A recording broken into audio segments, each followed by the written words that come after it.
পৃথিবীর ইতিহাসে বিমান বাহিনী দিয়ে বোমা বর্ষণ করা যায়, আবার আপনার আহ, এখানে শিপ থেকেও বোমা বর্ষণ করা যায়। তার মানেটা হলো বোমা বর্ষণ করে কখনো কোনো যুদ্ধে কৌশলগত কোনো উদ্দেশ্য হাসিল করা সম্ভব হয় নাই।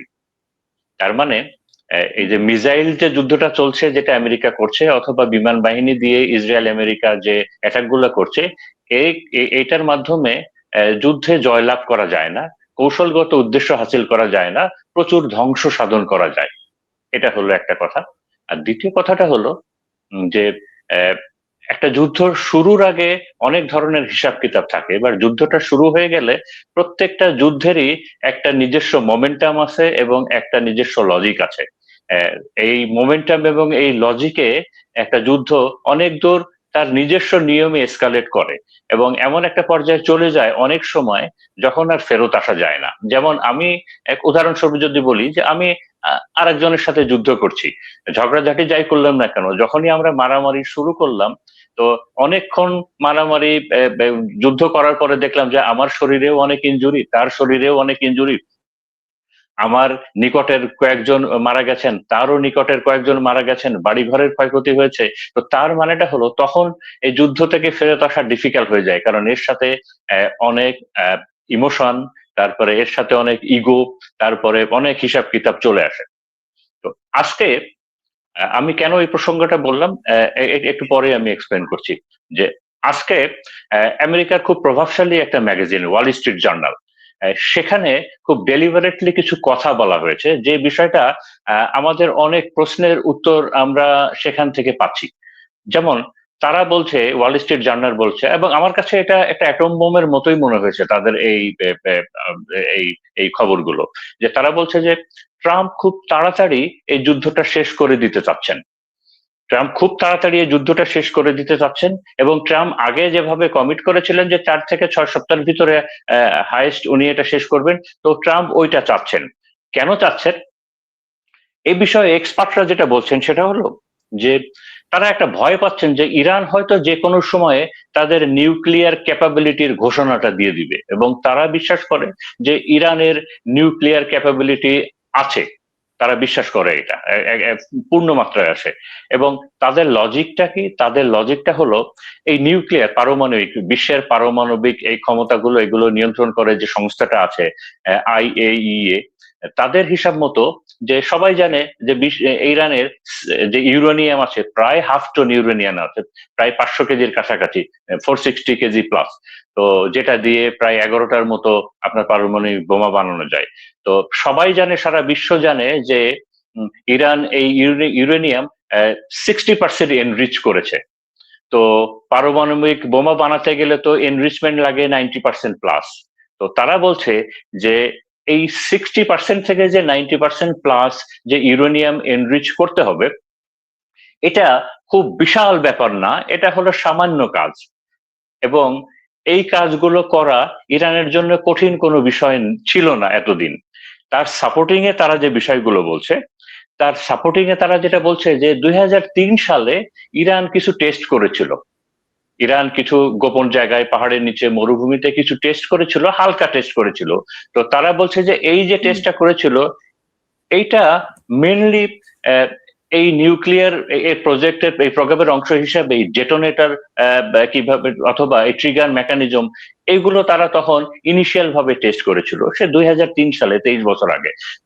তারা বলছে যে এখন এই 23 বছরে প্রত্যেকটা বিষয়ের, সেন্সিটিভ বিষয়ের অনেক ন্যানো টেকনোলজি চলে এসেছে, অনেক ন্যানো ন্যানো, মানে খুব ছোট ছোট চিপস, ন্যানো টেকনোলজি চলে এসেছে।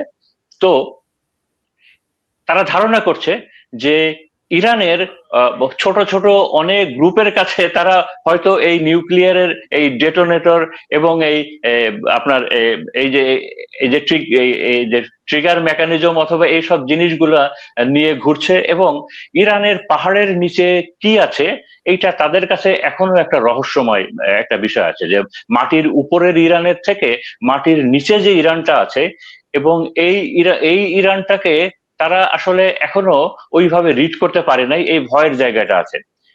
এটার সাপোর্টিং এ তারা বলছে যে ইরান যে ইসরায়েলের উপরে যে হাইপারসোনিক যে মিসাইল নিক্ষেপ করেছে ফাত্তাহ, যে যেটার গতিবেগ আপনার শব্দের 17 মানে 17 Times of the speed of the sound, মানে শব্দের গতিবেগের থেকেও 17 গুণেরও বেশি। তো বলছে যে এই মিসাইলটা যদি ভালোভাবে অবজার্ভ করা যায় তাহলে দেখা যাবে যে এই মিসাইল এর ক্যাপাবিলিটি আমরা ওই মিসাইলে যা দেখি তার থেকে অনেক বেশি। এই মিসাইলের শেপ এবং বিশেষ করে এই মিসাইলের যে এক্সট্রাঅর্ডিনারি গাইডেন্স সিস্টেম আছে, তো ওইটা শুধুমাত্র এই একটা হাইপারসোনিক মিসাইলের জন্য না, এটার উদ্দেশ্য আরো অনেক বেশি।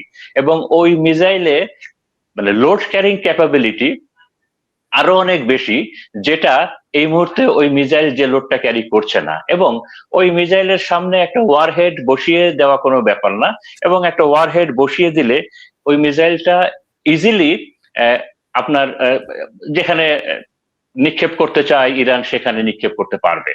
মানে দিস অল আর দি মানে আপনার সাপোর্টিং এক একটা মানে সায়েন্টিফিক বিষয়। তো এইগুলা থেকেই আমেরিকার যে এক্সপার্টরা আছে তারা আমেরিকা প্রশাসনকে তারা সাজেশন দিচ্ছে যে ইরানের already Iran is a part of আপনার নিউক্লিয়ার হেজেমন, এটা অলরেডি তারা আছে এবং ইরান চাচ্ছে এই ভয়টা তোমরা পাও। ইরানের এটা তারা বলছে যে ইরান এত শক্তিটা পাচ্ছে কোথায়, এই যে এত মনোবলটা পাচ্ছে কোথায়, যে তারা নেগোসিয়েশনেও আসতে চাচ্ছে না, তারা মাথা নোয়াচ্ছে না। ঠিক আছে, তাদের হিস্ট্রি আছে, তাদের কালচার আছে, ন্যাশনাল ইউনিটি আছে, সাহস আছে, বাট তারপরেও একটা আনসিন শক্তিটা কোথায়? তো তারা বলছে এই আনসিন শক্তিটা এইখানে। তো এই বিষয়ে আবার কিছু কোশ্চেন এসে যায় যে আচ্ছা ইরান তাহলে উত্তর কোরিয়ার মতো নর্থ কোরিয়ার মতো একটা ধামাকা দেখাচ্ছে না কেন? মানে একটা ধামাকা দেখে দিলেই তো পারে যে তারা তাদের পারমাণবিক আছে, অস্ত্র আছে। তো সেইখানে বিশেষজ্ঞদের মতামত হলো যে 3টা কারণ আছে এটার জন্য। 1 নম্বর কারণটা হলো যে নর্থ কোরিয়ার পারমাণবিক অস্ত্র আছে, কিন্তু আমরা সবাই জানি নর্থ কোরিয়া কিন্তু পৃথিবীর একটা কোনায়, এবং নর্থ কোরিয়াকে মোটামুটি একটা সকল স্যাংশন তো আছেই, একটা একঘরে করে রাখা হয়েছে। এবং নর্থ কোরিয়া কিন্তু সারা ওয়ার্ল্ডের কাছে মোটামুটি একটা বিচ্ছিন্ন দেশ, হাতে গোনা 2-1টা দেশ বাদে, চায়না এবং রাশিয়া। বাট ইরানের উপরে যদিও আমেরিকার অনেক স্যাংশন আছে, অনেক বিধিনিষেধ আছে,